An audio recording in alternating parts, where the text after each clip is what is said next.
Finally bike का licence आ गया। Car का लाइसेंस तो था मेरे पास, लेकिन अब मैंने रिसेंटली बाइक का लिया है और मैं यहाँ पे बाइक लेने की भी सोच रहा हूँ। तो ये वीडियो उसी के बारे में है कि यहाँ पे बाइक के टेस्ट कैसे होते हैं जापान में। तो मैंने जो लाइसेंस लिया है वो सबसे बड़ी वाली बाइक का लिया, जिसमें हायाबुसा और हार्ले डेविडसन वगैरह चला सकते हो।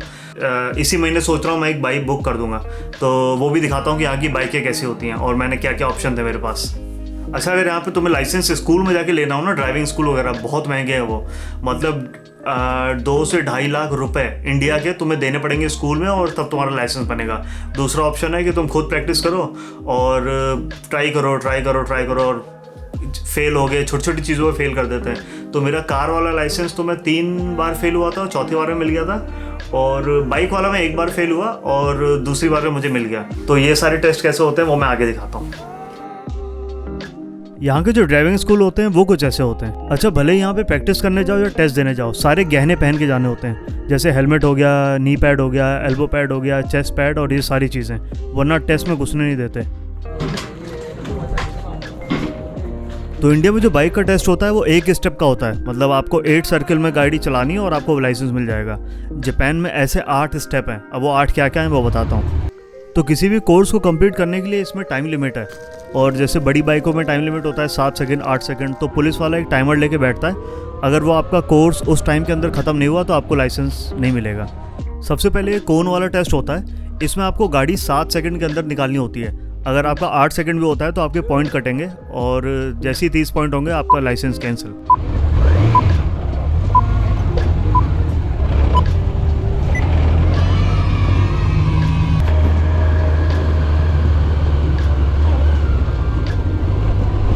टेस्ट का नेक्स्ट हिस्सा आता है जहां सबसे ज़्यादा लोग फेल होते हैं, बैलेंस बीम। तो ये बैलेंस बीम 15 मीटर लंबी होती है और ये ऐसी दिखती है। इसमें दिक्कत ये है कि इसकी जो चौड़ाई होती है वो बस आपके 2 पैरों के बराबर होती है, मतलब जितनी गाड़ी का पिछला टायर होता है ना बड़े सीसी वाली गाड़ियों में, उतनी ही चौड़ी बैलेंस बीम होती है। अगर 10 सेकंड के अंदर उतर गए तो फेल।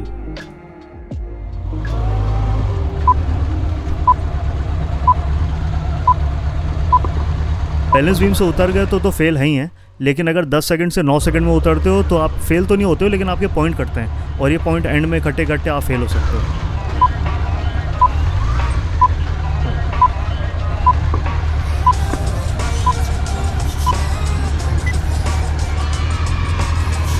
ये सारी चीज़ें वीडियो में आसान लग रही होंगी, लेकिन जब इसको रियल टेस्ट में करो ना तो बहुत प्रेशर लगता है, क्योंकि ये 8 स्टेप आपको एग्जैक्ट परफेक्ट तरीके में हर सेकंड पे कंप्लीट करने होते हैं, वरना आपको लाइसेंस नहीं मिलेगा।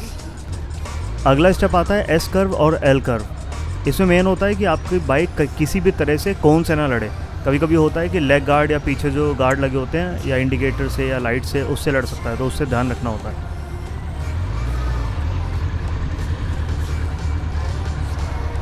अब आते हैं स्पीड ब्रेकर पे।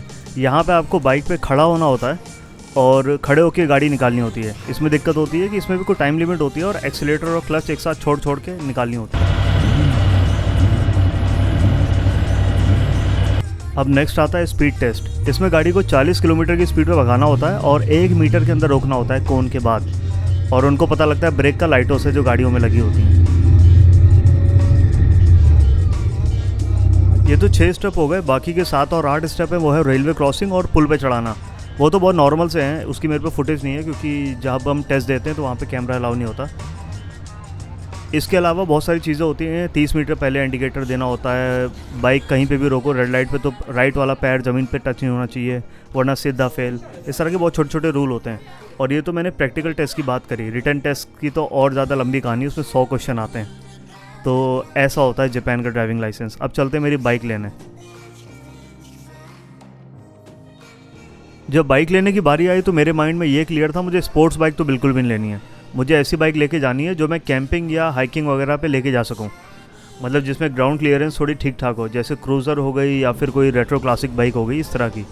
हायाबुसा मिल रही है 21 लाख येन की। तो सबसे पहली बाइक जो मैंने देखी वो थी हस्कवर्ना स्पार्क प्लेन। तो ये मुझे ठीक लगी थी ऑफ रोड के हिसाब से। इस बाइक का डिज़ाइन बहुत अच्छा था, बड़ा फ्यूचरिस्टिक सी वाइब थी, लेकिन मुझे थोड़ा रेट्रो सेक्शन में जाना था, तो मैंने इस बाइक का आइडिया ड्रॉप कर दिया।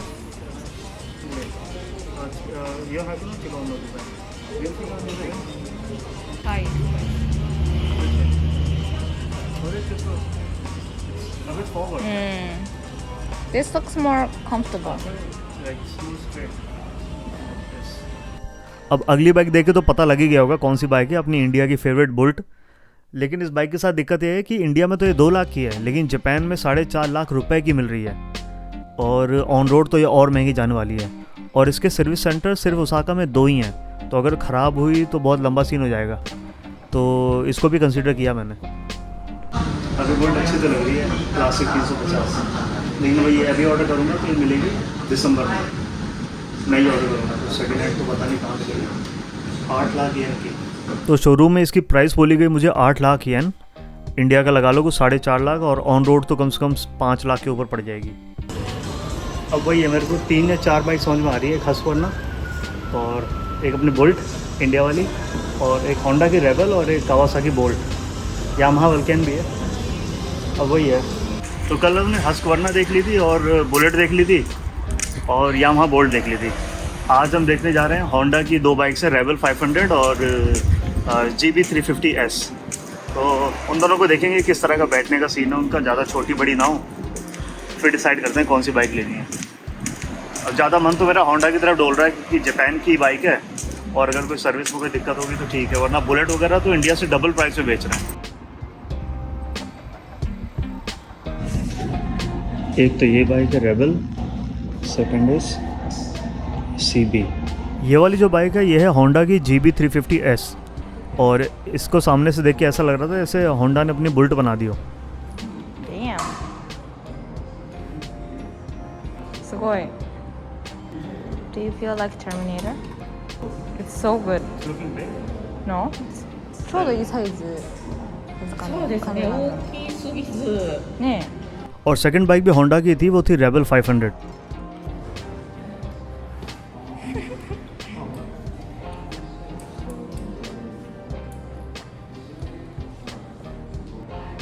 Yeah, design-wise, this is good, but that looks comfortable.